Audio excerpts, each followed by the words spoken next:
So I asked her last night at a graduation prom, and she said yes. We're going to be married in August. Wow, married? But she's just finishing high school, and you still have 2 years at the university. That's a tough road, Larry. What are you going to use for money? Well, Sue's folks were going to pay something to put her in junior college here in town for 2 years. So we'll have that. But instead of going to college, she'll get a full-time job in campus town. Say she doesn't care anymore about education. So with that and my part-time job, well, we'll get by. Uh-oh. Here's Sue now. You two probably want to be alone.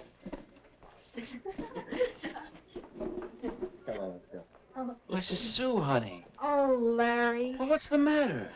It's the folks. We had a terrible scene.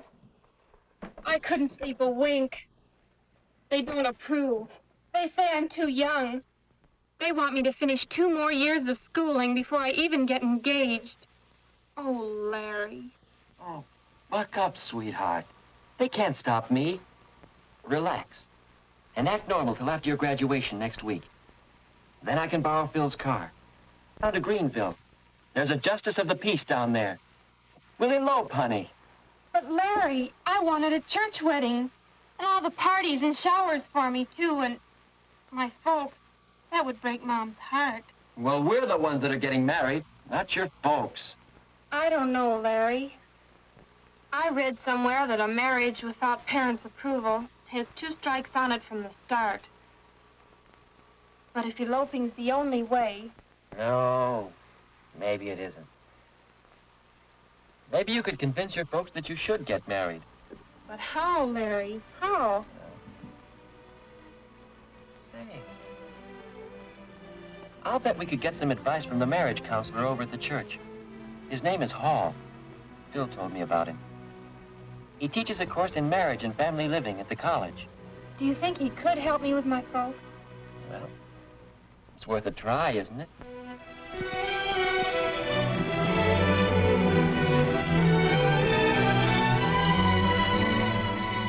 My folks don't understand the way I feel. So that's the story, Mr. Hall. Do you think you can help us get married?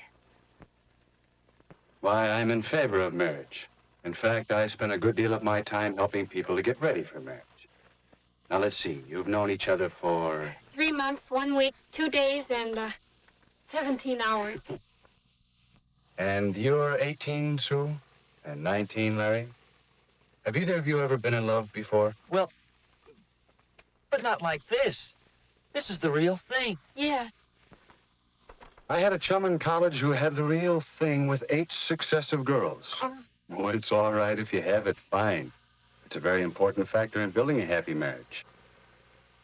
But tell me, how do you know it's real love, the kind you can get married on? Why, ever since I first met Larry, I haven't wanted to date anyone else. The whole 3 months now. And besides, I haven't even had 1 quarrel with him. No quarrels? Why not? No differences of opinion? Or no opinion? What do you talk about on your dates? Oh, movies and popular songs. Orchestras, dancing. And Larry's chosen profession, engineering? no, I don't understand any of it. I don't like to hear about it. Why, Sue, honey, I didn't know you felt that way. Well, it seems you two may have some things to talk over and settle. Might well ask yourself some questions before you get too serious about marriage. Well, what do you mean? What sort of questions? Well, questions for Cupid. You might say he should ask them before he fires those arrows. We call this Cupid's checklist. First, do you have similar background, similar basis for your ideals and standards? Second, are you real friends, comrades, pals through thick and thin? And third, do you both understand marriage? Oh, not the kind in most movies or in most popular songs, but the real everyday kind of marriage between real people. Do you understand it? Oh, golly, Mr. Hall, I don't know the answers to all those questions. I just know that I'm in love with Sue. Is that bad? No, that's good. Well, And it's good when you recognize that you don't know the answers. It's a good sign. I don't know. I think we're friends.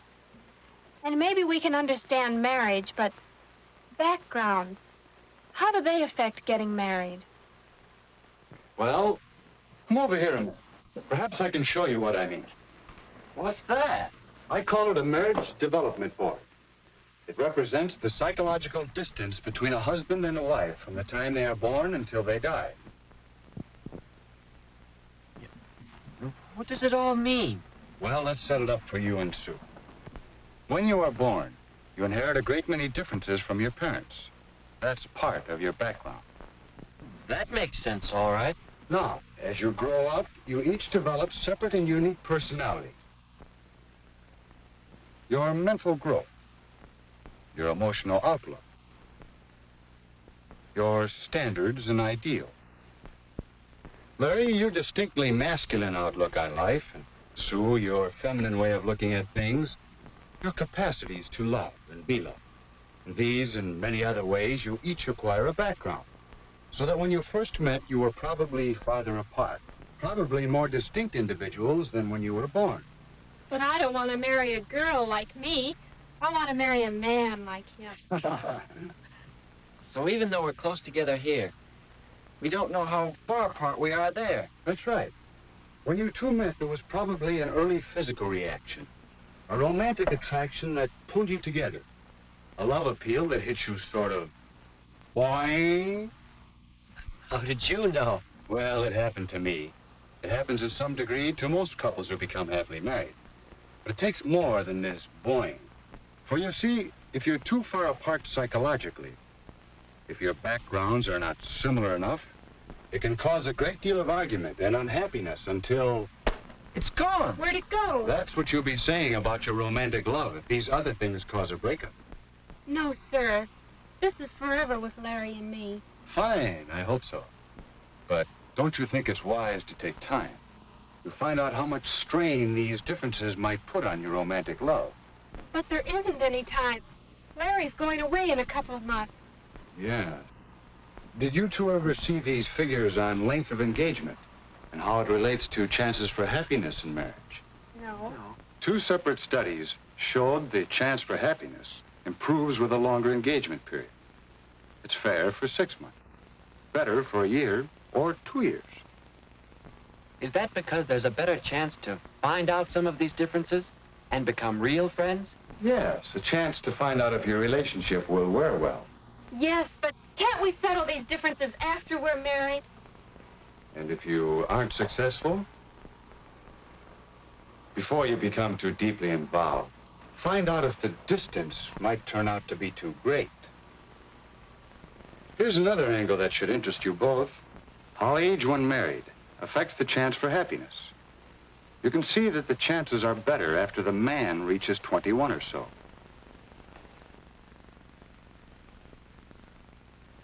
The same study showed that the woman must be 19 or 20 before the chances for happiness begin to be good. But why? What's the difference between 19 and 21 or so? The difference is in you the next few years. You, Larry, and you, Sue.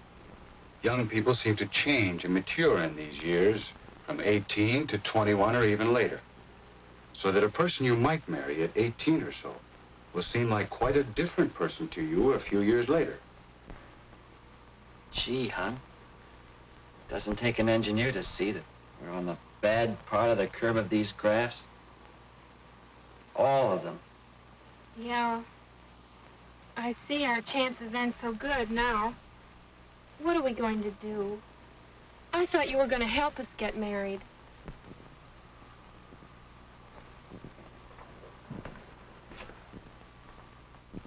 I believe I can.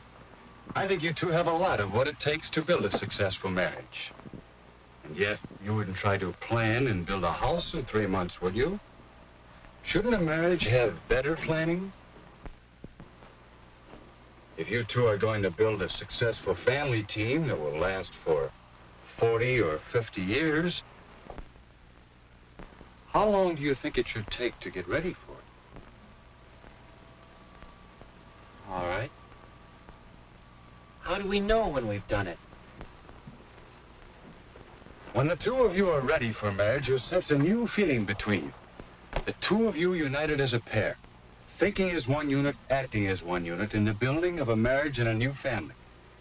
Your sense of pairedness shows up in the way in which you consider what's best for the pair of you over what you want individually for yourself. Think how often you speak of things from my point of view instead of ours. How often you say, I want, instead of we want.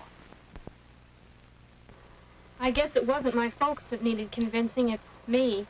I mean, it's us, isn't it, Larry? Yeah, we'll say. And so, in terms of the checklist for Cupid, Larry and Sue began to examine their readiness for marriage. Do we have similar backgrounds? Do we agree on our religious beliefs? And have the same feelings about religion in general? Do we have the same ideals and standards and tastes?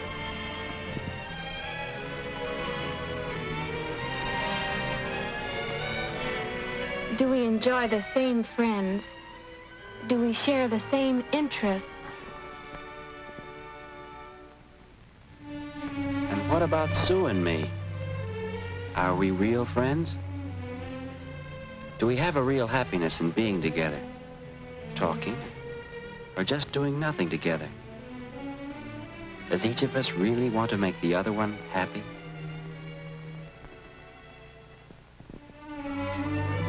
Do we have a real interest in each other? And a sense of pride in each other?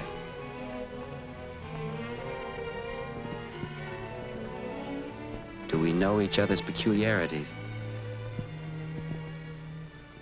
Do we both have a spirit of give and take? Can we quarrel and come out of it with something better than before?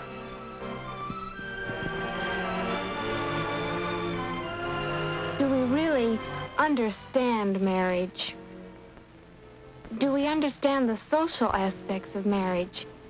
Have we an understanding about money matters and how important it is to have enough money to do more than just get by? Do we understand the physical aspects and the family side of marriage? Do we know how much work there is to a marriage? And overall, do we have a feeling of paired unity? Those questions were helping us to find out just how strong our relationship was and helping us to strengthen it. So the next time we called on Mr. Hall, we realized how much he had been helping us. He had been talking for some time with our parents, and there seemed to be general agreement that Sue and I now had a much better idea of just how much psychological distance still separated us. If you want to, Sue, your mother and I, we can make arrangements for you to begin school at State U this fall with Larry instead of at the junior college. If we want to.